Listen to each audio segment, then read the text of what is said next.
Dear friends, a lifetime of love.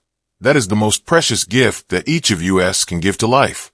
In the hustle and bustle of life, there are times when we forget that the most beautiful thing is not the great things we achieve, but the small loves we share every day.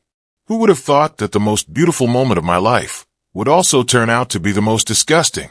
That as I stood at the altar, dressed in white, eyes alight with dreams and promises to truth, would be revealed so brutally, so vilely that my soul would never recover from it? My name is Claire. I was 26 when I fell in love with the man I never wanted, my stepfather. And on the day I was supposed to vow my forever to someone else, my mother stood up, face pale, eyes full of rage, and revealed everything. But let me take you back to how this madness began. Because no one wakes up and decides to destroy their own family. It all started innocently enough. I was 17 when my mother married him, Mark. She had been a single mother for years, working 3 jobs, exhausted, angry at life. Mark was her savior, a gentle, steady man 10 years her senior, with salt and pepper hair and a voice that calmed everything. I still remember the first time I met him. I was in my school uniform, hair in a messy bun, headphones in. I didn't expect much, just another guy trying to play dad. But the moment our eyes met, I swear something in the air changed. He smiled at me like I was special. Not in a creepy way, not then. No, more like he saw me. Really saw me. Like I wasn't just a kid shuffling his shoes down the hall, but someone important. At first, there was nothing. Kindness. Conversations at breakfast. The way he protected me when my mother got mad over silly things like dishes in the sink or makeup on the counter. He would break into the chaos and say things like, "She's just being young," or "Let her breathe, Emma." Emma. That was my mother. A beautiful woman, always calm, but firm. The kind of mother who thought love was discipline, and compliments were weakness. Mark was the first gentleness I'd ever known. Over the years, I began to lean on him. He picked me up from late-night workouts, brought me tea when I had menstrual cramps, listened as I sobbed about breakups. One night, God, I remember it so clearly. I'd just broken up with my first serious boyfriend. I was 19. Drooling, drunk on cheap wine, curled up on the porch. Mark came out, sat next to me, and didn't say a word, just held my hand. And that night, I felt something I didn't want to name. It wasn't lust, not yet, but it was longing, a twisted kind of admiration that scared me. I tried to stay away after that.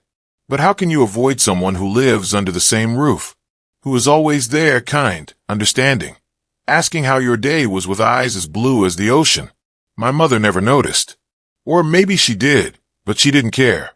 She was too busy pursuing her career, traveling for weeks at a time, plastering pictures of them at parties on the fridge, while Mark and I stayed home, watching movies on the couch, quietly building a world only we understood. It wasn't until I was 22 that something irreversible happened. I had just graduated from college and moved home before I started working. Mom was out of the country. Mark and I were home alone. I don't even remember what sparked it. Maybe it was the wine, or the soft music playing, or the fact that we'd been playing with fire for so long. He touched my cheek. Just a light touch, but it was like lightning striking every part of my body. And then he kissed me.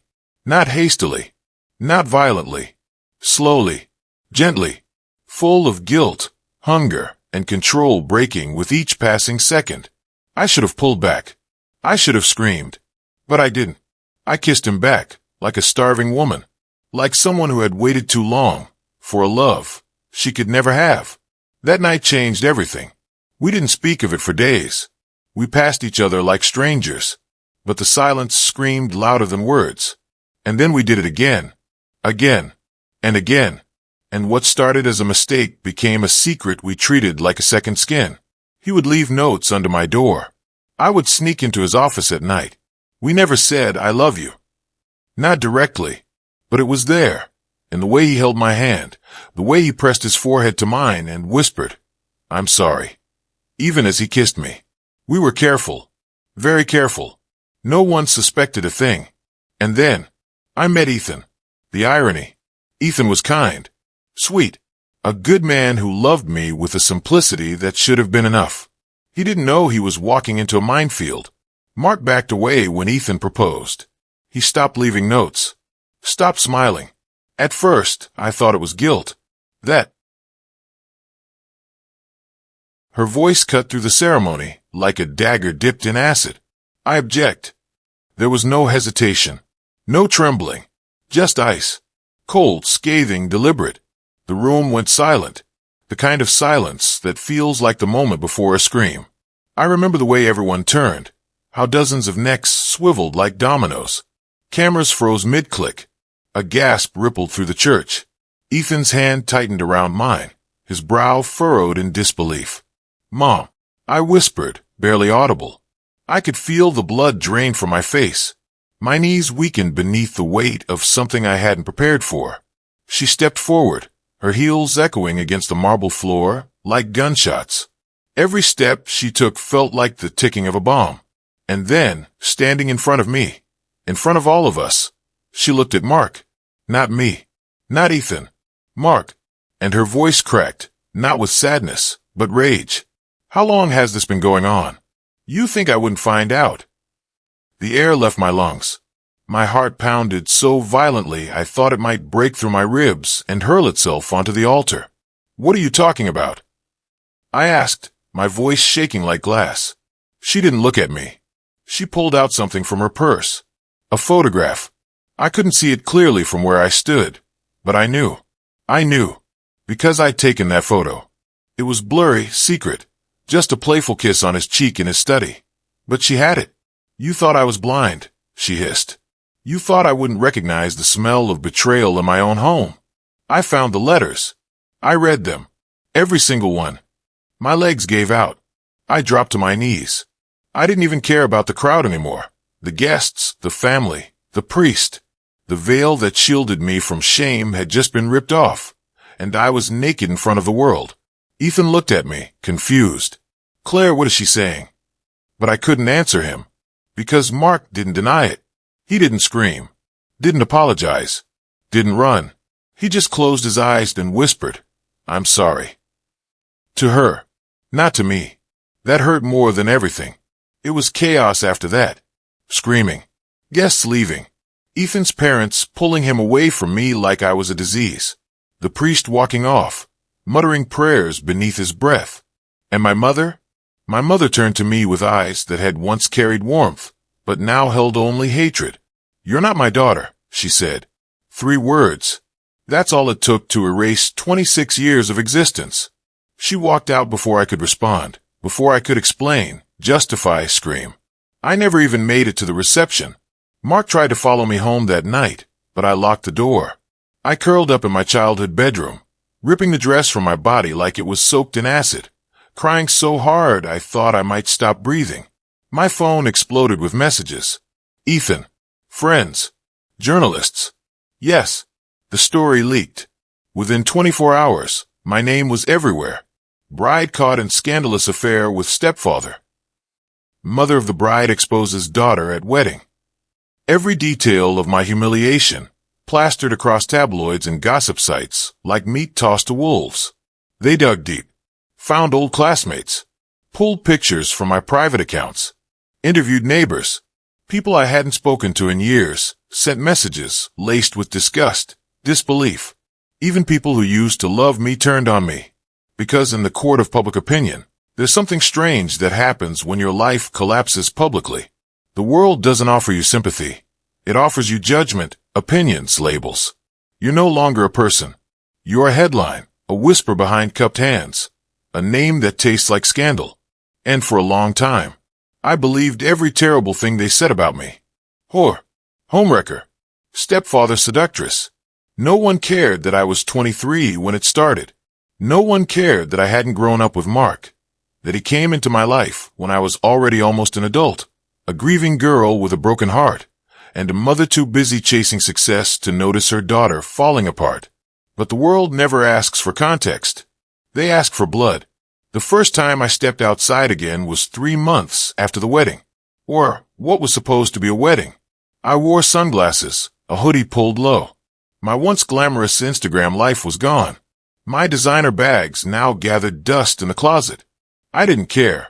I just wanted to walk, to breathe air that didn't smell like shame. People still stared. Whispers still followed. But I kept walking. Because if there's one thing guilt teaches you, it's how to survive in silence. I had no job, no fiancé, no family to fall back on. My mother had officially cut ties. The house was put up for sale. She sent a lawyer to handle the transfer.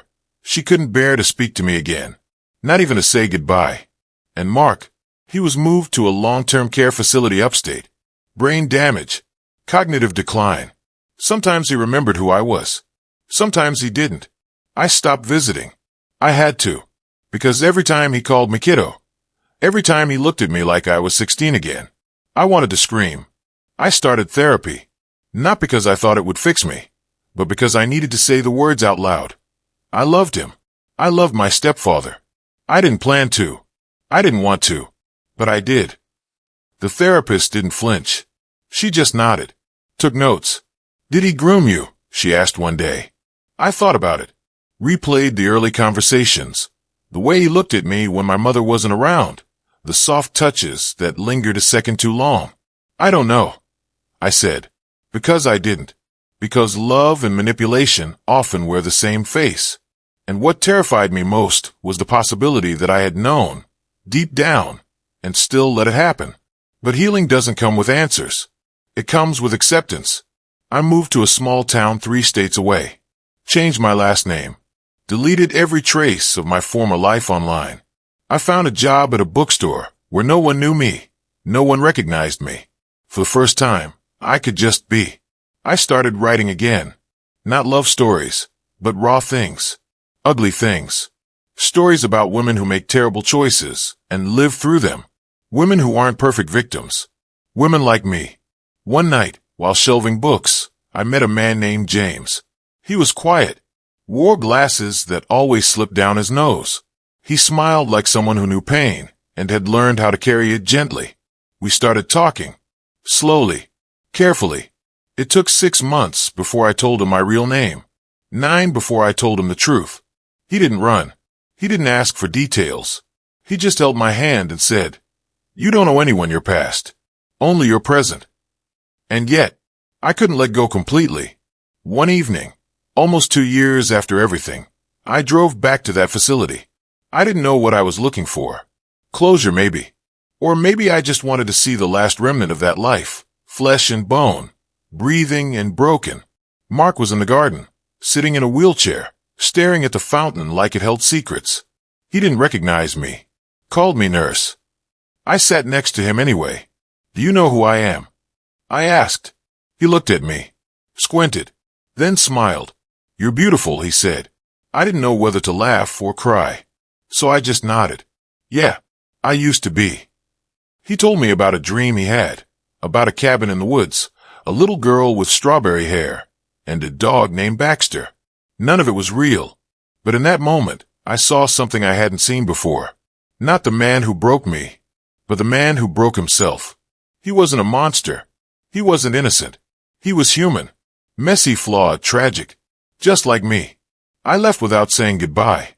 Drove until the sky turned purple and the road blurred beneath my tears. That night, I burned the last letter he ever wrote me. Love is the fire that warms you or devours you. I was never strong enough to tell which. Maybe that's the real tragedy. We both mistook the fire for warmth. But I lived. I survived. I clawed my way out of the ashes of that girl in the white dress, standing at the altar, waiting for a future that was never meant to come. And now, I no longer tell people I was almost married. I tell them I was reborn. Because sometimes, the only way to escape the past is to become someone new. And in the end, that's exactly what I did.